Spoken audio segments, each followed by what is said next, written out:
investor, I would say the things that CII has been focusing on first is to focus on the macroeconomic fundamentals and particularly linking the fiscal deficit to the debt to GDP ratio. I think that's been retained. That's very positive. The second is the focus on reforms that have been laid out, and these proposals that they've broken up into six categories. I think that's been very positive. So focus on reforms, focus on manufacturing, focus on simplification. We wanted some sectors to be clearly identified. I think the focusing on the seven strategic sectors. I think that's been very positive. The championing of MSMEs, particularly the fund, the incremental fund that's been created to provide equity support. I think that's come out very positively. On the infrastructure side, also the allocation has gone up. Again, that's positive. Particularly, I think we've been recommending on high-speed rails and others. That's been very positive. And I think for the first time, we saw a lot of focus on the middle income India. So a lot of focus on IT services, a lot of focus on tourism, a lot of focus on people who are getting into those areas and those jobs.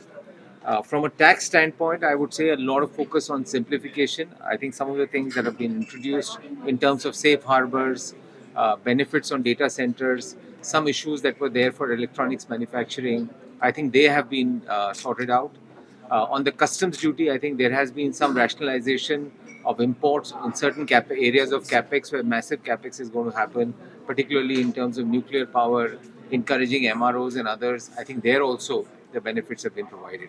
So I'm happy to answer questions, but I would say very positive budget, macroeconomic discipline, focus on structural reforms, clearly identified sectors, focus on infrastructure, focus on MSMEs, and also this entire thing of city economic regions. I think that's also very positive. So your views on ISM 2.0 and rare earth announcement in this budget? No, I think that's positive. I think that's something that we have been focusing on, and I think rare earth is a big positive thing.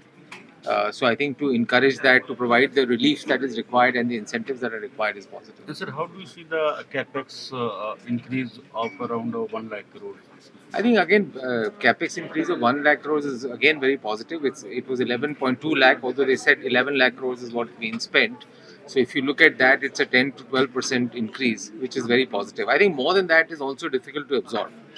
And I think maintaining the fiscal discipline and ensuring that the capex, growth is also maintained, that's good. And areas that they've identified is also very good. So I think a lot of focus on high-speed rails, on semiconductors, and other areas. I think that's good. Mr. Memani, what are some of the demands that the industry had asked for but have not been met in this budget, and the industry would look forward to? No, I don't think there was anything particular that we had demanded for which has not been met. It's hard for me to comment at this stage on that. I think that we'll have to compare. But a lot of things that we had asked for has been. So particularly on MSMEs, on high-speed rails, on incremental capex, on identifying strategic and frontier sectors, whether it was biopharma, whether it was semiconductors, specific benefits for electronics manufacturing. I think electronics manufacturing as a sector overall has received the maximum amount of benefit. The incremental allocation of 40,000 crores, there were some tax and customs issues that were there. They have been sorted, they have been relieved. The benefit given to data centers for people who are looking at building data centers for exports, I think that's very positive. Some issues on SEZs that were there, I think opening that up for DTAs and other that have been positive. Sorry, you're saying that? Textiles also. Textile has been very positive, and I think a lot of emphasis, which I really like, was the focus on services sector. Setting up a group and committee to say how they will look at services sector in a realistic way. What are the new growth areas that one could look at? I think that's good. So do you think in the budget incentivizes the private sector to spend because private capex has been a matter of concern? I would say, I still maintain, and I said earlier also, private capex is happening, and I think it will continue to happen as the economy grows. And once they have identified some clear sectors where the government also wants to move forward, I think private sector over the last few months has been picking up, and I'm sure with this it will pick up further. Sir, wanted to understand on the biotaxation and the new definition of Hmm. Did you read into it? What I haven't read exactly- into it, but MAT was gradually getting phased out. Yes. So I think they have now phased that out. On buyback taxation, they're gradually trying to phase it out. So they're saying that 25% of the credit will be available for offset, so that they want to gradually phase out MAT. On the buyback taxation, I'll have to read the details, but there are two things. One, from what I could understand, is as you know, earlier buyback taxation was taxed as capital gains, then later on it was given as dividends without any offset for the cost of acquisition. Now they have said for non promoters, it will be taxed as capital gains. For promoters, depending on whether they are corporate or non corporate, the tax rates will be slightly higher. I think they talked about 22%, 20 to 22%, which is lower than what you would be taxed as dividends, but it is higher than capital gains. So capital gains is 12.5%. Dividend, depending on your corporate or your individual, could be 25% or 35%, depending on what bracket you are, 35%. So I think to that extent, it's somewhere in between where it's taxed as capital gains and taxed as dividends. And for non-promoters, for average this thing, it's taxed as capital gain, which is very positive.